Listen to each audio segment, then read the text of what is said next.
Good afternoon, everybody, and welcome. My name is Dick Powell. I'm the RPS for the Western region, and welcome to a not so sunny Gig Harbor in Washington. But I'd like to introduce you to my 2023 Grand Cherokee 4xe Summit Reserve. And one of the unique selling features that I would like to talk to you about this afternoon is the drive modes. Now, a lot of other manufacturers just have the hybrid combination where the engine, and also we normally call that the internal combustion engine, the ICE, would be running concurrently with the electric motors. In our vehicle though, we've got a little bit of a unique selling point in that I can actually have 3 drive modes. The first one here is hybrid.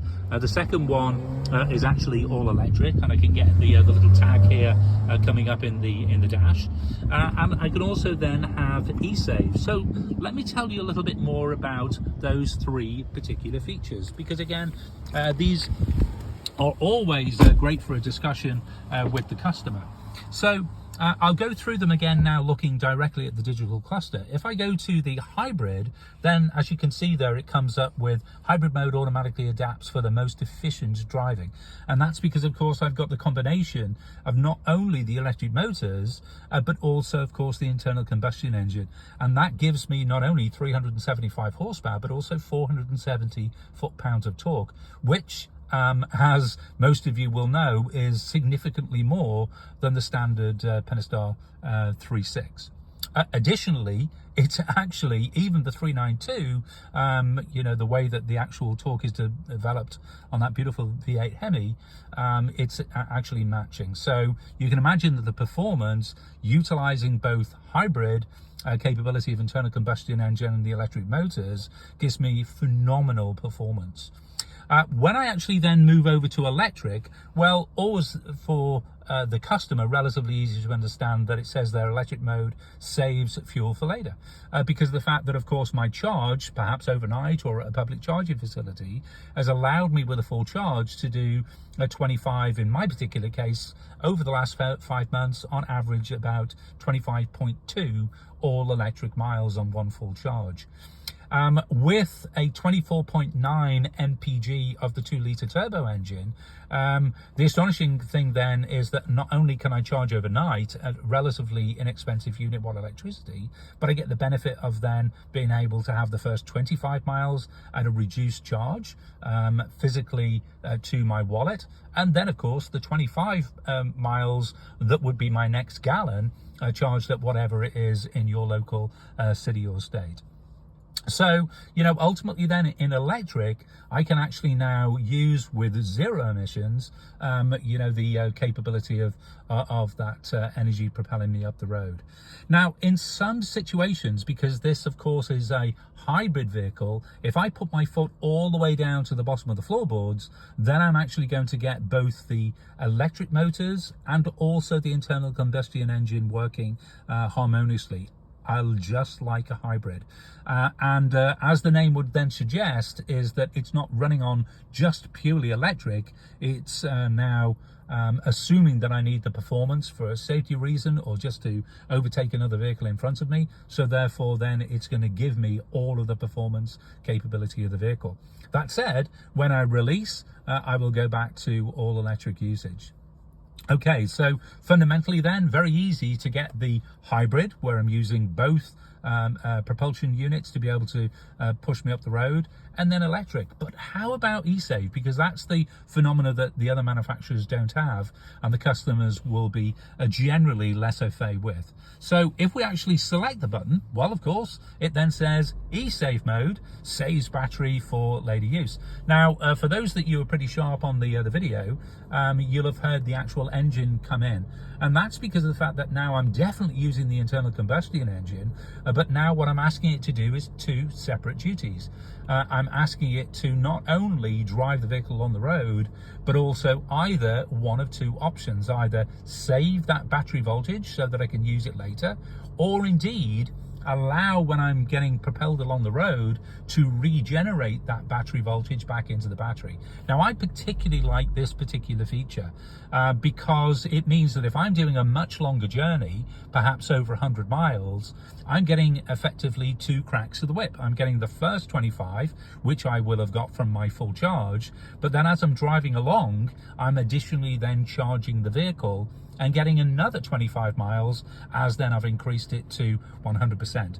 So the first thing that I would like to show you here is on the right hand side, the way that I've actually set up my dash is that you can see that I've got combined 183, which is the mileage from my battery, plus the internal combustion engine mileage, what's effectively left in the tank. And then I've got 80% there, which is essentially telling me that I've got roughly 80% of that original 100%, which gives me 19 as opposed to the 25.2 miles that I was getting on all electric.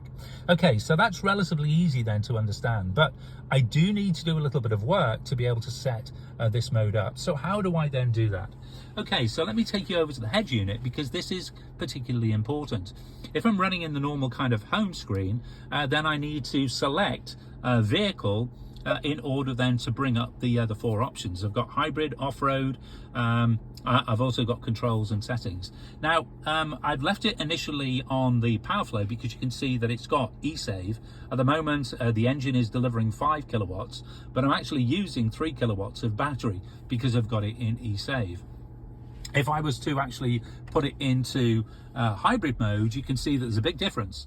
Now the engine is turned off because essentially I'm not going anywhere, so it's just using a tiny little bit of battery voltage, but it then says 0 from the engine. Again, if I go back to e-save, then imagine that in a moment that the engine will start back up again because I'm asking it then to start charging the battery back up. If I give perhaps a selection to the blower and climate and alter those, perhaps put some additional information in as well, like heated seats, etc., it's going to use more energy from that battery. Okay, so if I scroll down, of course, I've got my distance traveled and my regeneration history, which is all quite good. I've got my scheduling for my charging, and then I've got the e-save here on the left-hand side. So really important that we set this up for the customer so that they are aware through that personalization what options are available. So how do I do that? Well, of course, when I'm having a conversation with them about generally the way that they commute or indeed how they use their vehicle, it could be that e-save would be very beneficial to them. Perhaps they have a particular state or a local emissions that dictate that during the certain hours of the day that you would use 0 emissions in the city. It's coming to California, it's already in London in the UK, so probably at a city near you soon. That said, I can then save that energy, use that battery voltage while I'm in that kind of metro area. Perhaps also it could be that I'm using it perhaps off-road, and with the climbing potential, with the additional torque of the electric motor, it could be really beneficial off-road as well. We experienced this at Moab last year, where it makes it a lot of fun, rather than the kind of the wheels dragging, building up torque in the normal internal combustion engine away. The added torque at much lower inputs of pedal, I won't call it throttle, but pedal, means that I'm crawling over the rocks rather than kind of spitting them out behind the vehicle. So its climate potential is immense using battery voltage. Of course, it could be very simply that I want to save that battery for when I'm queuing up at Starbucks, to get my morning coffee, so that I've got no emissions in the little service drive as I'm waiting for my coffee to be poured. Perhaps it's when mum or dad go to pick up the kids in the evening, and while they're traveling in the school lane, that they don't want the engine running. They're just because there's lots of kids around. And of course, then that lower carbon footprint will not, pushing out a load of emissions out of the back of the vehicle. So while I'm waiting for Susie or Rob to come out, then the great thing is that I'll be just moving forward in the line, waiting pick up the kids and not delivering any emissions. So that then gives me the opportunity, once selected on e-save, to either save as a battery save, which means that of course then I'm generating that particular voltage for later, Or, as I have put it, I want it as battery charge. So because of the fact that I generally do a lot of mileage, when I get to around about 102 to 103 miles, the huge benefit is that it will then give me another crack of the whip of being able to do another 25 miles of built up energy back into the battery. So essentially in that 100 miles, that has allowed me over the next 125 miles to have the first 25 miles a cheaper unit watt electricity than a normal gallon of gas, and the next 25 miles that I would have been doing anyway because of the fact that I've obviously just been then driving for the last 75 on the internal combustion engine. Now, the only little proviso to that is that it does use a small amount of energy, kind of like an alternator on a traditional vehicle, on an auxiliary belt, driving a couple of other components. Because remember, now I'm asking the vehicle to do two duties. I'm asking it to drive down the road, and that kinetic energy that perhaps would be recovered if I was having, regenerative capability, regenerative braking. Because of the fact that I'm on a fixed pedal position going down the highway, I haven't got that same regenerative capability. So now what it's asking to do is double up, drive me down the road and propel it down, at the given speed, but also use a little bit of the energy of me going forward to be able then to drive that battery voltage back into the battery as well. So in my particular case, over the last 5 months, with lots of times that I've tried this, it makes around about 1 mpg difference, and I think, to be honest, that the customers would always find that incredibly beneficial. Okay guys, so the last little thing then is setting the charge rate. Once I've actually been given the opportunity to set battery e-save, it will then give me the options of 40, 60 and 80%. Now I've chosen 80%, as you can clearly see. So every single time that I am then trying to reproduce that capability driving down the road, it will give me that 80% charge level. And remember, I'm never generally using 100% of the charge. I'm always got that remaining 10 to 14% in the battery left for obvious reasons, when I either want performance, safety, or indeed the economy that the capability of having those dual combined